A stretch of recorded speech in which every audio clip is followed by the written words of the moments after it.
Yeah, these two Sharks have just been clawing through the rest of the competition. And again, it's going to be Falke versus Seth for those that have not been watching. And Lacunac, I did confirm it in the previous break, did take it over Captain Y. No, Captain Y did take it over Lacunac for the World Warrior, but not going to matter today because Captain Y is no longer in the bracket. There is no chance for that rematch. So even though Lacunac cannot get the blood once again, actually, no, did get the blood earlier. Xian also has been having one hell of a run and does not have an opportunity in the World Warrior series. So that has to give you even more motivation. If you're in Xian's shoes, you know that this is your chance. This is your last opportunity to make your run, to get that CPT spot. I mean, he's doing it the right way so far. He's got nothing but 3 zeros all across the board. I hope I don't give him the commentator's curse. Lacunac looking pretty sharp as well, right? He's making his run from the loser side. He went 3-1, then over into 3-0 territory. It's going to be pretty rough. I think it's going to go down to the wire, I would love to say, but at the same time, I wouldn't be too surprised if there was a significant blow-up. With the way that these two characters operate in this particular matchup, there's going to be so much for Lacunac to be able to control. Seth just wants to go forward, whether it's in the air, on the ground, etc. Falke could control all of that pretty consistently. And the thing is, we already saw Lacunac get to play this Seth matchup earlier in the day. So Xian already has a warmed-up Lacunac to deal with in this character matchup, but Xian has definitely been the strongest Seth in the bracket so far. And we're seeing the kind of pace Lacunac wants to set against Xian. And Xian knows it too. He's been walking and blocking and trying to make his way through. Oh man, that was a little bit of an awkward exchange. Two ships passing in the night. Xian was already committed to a jump-in option. Lacunac actually did the same. A little bit off, but now Lacunac just switching sides. It's going to be just fine. Just shooting away, chipping Xian little by little. Yep, and that is exactly the game plan that Lacunac wants, and now pushing Seth in the corner. This is so rough because, yes, Falke does play that mid-screen incredibly well, but in the corner you get to shine too. So Xian trying to shine and fight right back. Has the V-Trigger too. When are we opting to utilize it, though? That's the question. I feel like you want to get a little bit closer to the corner so you can create a sequence that just pays off much better. But, you know, waiting for that moment, it's also a little bit difficult because you could technically build even more B-meter. I'm just scared of trying to get a mix-up on someone like Falke in the air because of her delayed uppercut. Exactly. And she has such a sharp angle to hit above her head and behind as well. So it's like you want to do it off of a hit more so than a block strike. She has such an impressive anti-air. And looking impressive, too, off of that one sequence. An overextension from Xian gets completely punished. And that was after the air-to-air. So Lacunac getting that first round in a pretty good way, and it was cheap. I will say there's something important. There's something to be said in actually getting that tactic out of Lacunac, whether or not he knows it. I think Xian should have utilized that V-Trigger 2 just to kind of test the waters a little bit and plan in their mind, right? And be like, all right, well, I know now that you're willing to use this anti-air as an option if I try to go for the air mix-up. But we'll see if it plays out, right? Xian off to a fantastic start, at least in this round. The anti-air is not coming through for Lacunac. You see the uppercut attempts a couple times over against the axe kick. Yep, and nothing connecting so far. And like you said, at least getting that little bit of data is super important. But Xian is here in this position for a reason. That was such good punish right there. Not allowed to escape from me. And again, this is where Falke just changes up the entire tempo. I am the one moving forward now. But Xian is not dissuaded in this approach. Ooh, oh, you're dead? I think you might be dead because that starter does not have a lot of scaling. Seth does not have a lot of health. It's going to be so close. Oh, I can't believe it. I actually can't believe it. Charging up also that projectile to continue the combo. Lacunac is quite the professional with his character. Jeez. And that was off of one mistake right there, and that is the double-edged sword that is Seth. Yes, you do get those situations where once you get your pressure going, you get to explode your enemy, but you're riding a thin line. You are riding a hard line that you make that mistake, especially against Falke, like she's going to explode you, and all the resources were held on for Lacunac. And was winning all those neutral situations too while saving everything. That's so hard. And look out, like, how do you navigate a Seth? It's so difficult. I was gonna say, like, if we see a character select, we might see a movie, but I mean, at this point, I don't know. We still have a lot of Street Fighter to play. Xian might have lost that first game, but it was close in those rounds. So it's by no means like having to switch. I love it's so sick. It's so funny. Generates the pull. That's actually the sickest. I love that. I was like, wow, he really just pulled out her gun. And the way it disappears through that animation is super sick. I love the intricate design of Seth. In terms of like the move, the way the moves are produced, the inventory of moves that he gets. Yeah. Oh man, we're seeing full inventory. We have checked. The ad hoc came in effectively. And again, oh, that was so good. That's how you deal with the V reversal. Not able to get the pickup afterwards because the recovery was a little bit too fast. But now we are dead even. Gray health is huge. And I like that. Calling out the potential of an anti-air by using the dive. 35 seconds left on the clock, but I don't even think we're going to see a time over. I think Lacunac again charging, getting a little bit of chip damage to secure that win condition even easier off of a light normal. We'll see if that plays out. Xian can also get started with a significant button off of a medium to get a combo, but we'll see. Lacunac taking to the skies more often than not. A double dash not checked. Hecaton crease for chip. 14 seconds on the clock. Maybe we'll see the time over. Yeah, but Lacunac might not let it happen. Yeah, the chip is definitely on the side of Lacunac. We are getting close to that timeout, knowing that Xian has to move forward. Now Lacunac just placing out the normals. The EX comes out in the air-to-air is what gets Lacunac that lead. We did not get a time over, but Lacunac used that timer. Damn. Every second was crucial to those decisions that Xian was forced into. All I know is this guy can play. Lacunac just making all the right decisions too, leaving no gaps in that sequence. I love that. Building meter, you know, utilize all the special moves and normals. We're playing third strike on the screen right now. Ooh. Oh, no, nice. There was an attempt at an anti-air though. Yep. You did see the startup of the uppercut, man. I love the impact of that. It may not do like the most damage. It's significant damage, but I think the biggest takeaway is how far he resets Seth into that corner.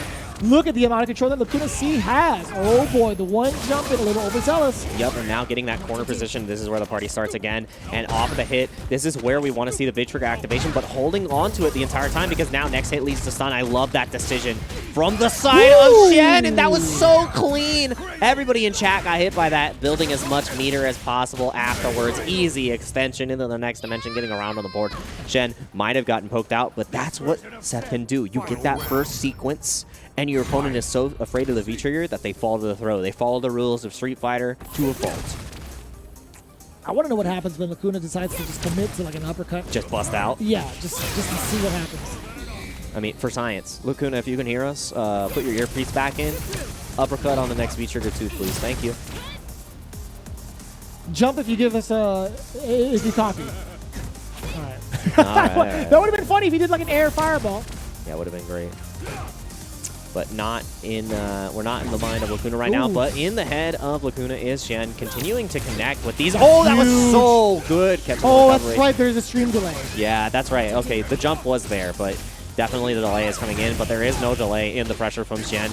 And one touch away from stun. Goes for the... That's what I like to see, I love the kick, and you are actually dead here, Xian. Evening up the score. 1-1 on the board, and we don't need a character switch. No Ibuki necessary. I mean, if it was a 2-0 deficit, we can potentially see that, but Seth, just an onslaught of pressure. Once we get into that corner position, it felt like that Lacunac does not have the answer. And it's such a standard procedure after that. In that very moment where stun is imminent, like you don't want to overstep your boundaries. You could go for like the ground or the air option, but I do like the air option more often than not as Seth, right? Being able to change trajectory and get that hitbox right in front of your opponent's face, thinking that, you know, maybe I could try to contest it, maybe I could try to walk under it because there might be a cross-up, etc. But no, being able to mix it up that way is such a strong tool, and Xian took full advantage of it. Yeah, it's forcing your opponent to overreach, and I love that from Xian, showing the massive amount of experience, but the experience in this matchup is also showing from Lacunac because the consistent anti-airs, you set up the V skill, you set up the fireballs, and it makes Xian want to go to the sky. You can't just sit there like playing until you just keel over and lose, so Lacunac still laying the traps excellently. And again, it's charged up right there. You got to be watching that. The purple hand. We don't have green hand anymore, but we do have purple. Yep. I still miss it. Yep. So good dealing with fireballs. No problems. Oh, and again, we see that same punish from Xian. Understand when Lacunac wants to go for the air fireball, and this is where the party starts again. V-trigger immediately stopping the hope of DPing, but you're still stuck. You're still stuck. Yeah, being able to interrupt that's so important for Lacunac. No anti-air this time. Oh, but no anti-air required. Big extension. Next sequence will kill here on Xian. You have no health, no nothing. That gray health is huge. It just backs off. I love that. And so Lacunac gets to control everything here. Does have trigger on deck. Could do something very unsafe to cancel or at least forward heavy punch. And just look at the amount of chip damage he gets to apply. But also the biggest takeaway is that he gets to do the air fireball from so far away to cause that bounce. I don't think Xian was mindful of that at all. I think he already opted to a jump. I don't recall why exactly, but not mindful of it at all. Yeah, that definitely hit full distance too, so I don't think Xian expected it to have that horizontal reach and, you know, paid for it. That's what you get for reaching. Just occupying that space yet again. Kuna. Plus frames afterwards? Yes, sir. Yeah, I like that usage of the V skill too. Even though you take that little bit of hit, now you have your V trigger. Oh yeah. Oh yep. The mini game. Ponder the orb. Figure out the fireball. Man, this character is so sick. Yep. You just cannot. Look at how much control Lacuna C has. The C is definitely for control. It has to be. Yeah. But now Xian with full resources, two magic sequences for Seth can make this happen, and this is where it begins. No V reversal available till this last moment. Yikes! There's hit number 1. Is he a one-hit wonder in this situation, or can he make the magic happen? There's number 2. Can we get another one? Number 3. Possibly. Give it up for number 4, but number 5. That actually would have been it. Yeah. If Xian had been able to steal his turn back and get a back throw, I think the stun would have happened. And then gets the corner positioning, would have had enough meter to extend the combo into whatever he wanted. Yep. But Lacuna C 100% on it. He was like, all right, he's going to try to steal this turn back and be a little sneaky about it. I'm not going to give it to him. Yep. He was mashing on that throw Exactly. as soon as he saw the movement. Yeah, because I knew that in that throw, that situation, you were going to get the game, and Lacuna C just on that next level. I still hear, no, we're not going to character select. We are sticking with the set the entire time. Xian sticking to their guns, you know, been in this position before in multiple sets, I would say. So, you know, in that veteran status, you've been down 2-1, you've been down 2-0. How do you overcome that? It's not about how you get into the deficit, it's how you adjust and adapt. And right now, Lacuna C has adapted to everything that Xian is putting out on the screen. But not that time. The counter hit, we saw the startup with the DP once again. And it feels... It's so difficult to even try to adapt to that particular technique against Xian, right? Just having to look to the skies for a couple of options, most notably being the active. It's like, do I go air to air to it? Am I fast enough to do that? Do I even uppercut it? Because I got stuffed the last couple of times I tried it. Oh, not getting stuffed this time. And, you know, yeah, like, just feeling comfortable not time. And that time it wasn't even the kick. So, had the right timing. Looking to see still reacting. So close to being one round away. But again, that low forward gives you that corner position. Throw tech was pivotal to surviving here. No anti-air either. Uh-oh. And back to square one. Deal with the orb, deal with the fireballs, chip away. It's just so threatening as well. Xian can't make his move yet. 30 seconds on the clock. Look at how much life Lacuna has left to Xian is just getting chipped away, making that win condition so much easier for Lacuna. Again, down to pretty much a single hit. Any interruption will pretty much do. Oh, and there it is. Just has to commit to the button one more time because Xian had to dash in 20 seconds to get the job done. And, you know, at that point, there's no orb, there's no fireball set up. You have to try to make your move, and Lacuna C on the next page and almost on to the next round of this bracket. You know, trying to make it to Bells and then ultimately to Brandon, and Xian is the target at the moment. Let's see. How do you close this out? Can Xian make this comeback? Has almost a full stick of butter. It's going to be so wild, too, because, again, this is Xian's only CPT, only Capcom Cup run. Lacuna C has plenty of chances to do so with the World Warrior, but Xian, this has to be his moment. But Lacuna C is not, by any means, going to give it up to him. Yeah, no, by no means make it easy. Just because you can't enter otherwise, thanks for running the tournament where I can qualify. Because right now, I'm trying to qualify. And huge extension. Next touch will lead the stun. Goes for the instant overhead. I absolutely love that from Xian. Will not be able to kill off this sequence, but putting Lacuna C between a rock and a hard place. Oh, that could have been it. Low forward into any sort of kick, but either way, I love that. Crouching roundhouse. Very little risk behind it. All the reward to at least survive another round. Xian trying to amass a comeback here. Lacuna C definitely with the anti-airs at that sharp angle. That neutral jump is going to pay dividends. Yeah, right now paying off that loan in full. Xian now forced back to that position where we've seen Lacuna controlling this entire set. We haven't even been able to see Xian like begin to apply the pressure because Lacuna C isn't letting him get into that zone. You're not allowed to be in that range. You're not allowed to jump. Oh, you thought you could? Yeah. No, I'm not even going to commit to any sort of fireball. He's waiting so patiently, and what I like about that is you can't really throw that fireball point blank. No, right? You're not allowed to. Uh-oh, here we go. That'd be interesting. Immediately let go of the fireball, by the way. Are we going to see an uppercut? Oh, we are going to see an overhead right there and not committing to the uppercut. This might be the time to bust out. Is Xian going to have the right read? Are you going to try to escape? And no. No, Chance goes for the cross-up. That is huge. One more touch will lead the stun. Not able to get it right there. And the uppercut comes out at the crucial time. Has the charge again. so pivotal to get that momentum back. Lacunac, no more stun involved. Does have a slight life lead. The time is not going to be on Xian's side, especially with this trigger. Do not jump. Shooting wild indeed. A little bit of trigger still left behind. The uppercut. The bait is there. Lacuna is actually one medium away. Hecaton freeze. What happens now? Medium yet again from Lacuna. Just one touch. Getting closer and closer to defeating Xian. Oh, even closer to that goal. Can Xian make this comeback happen?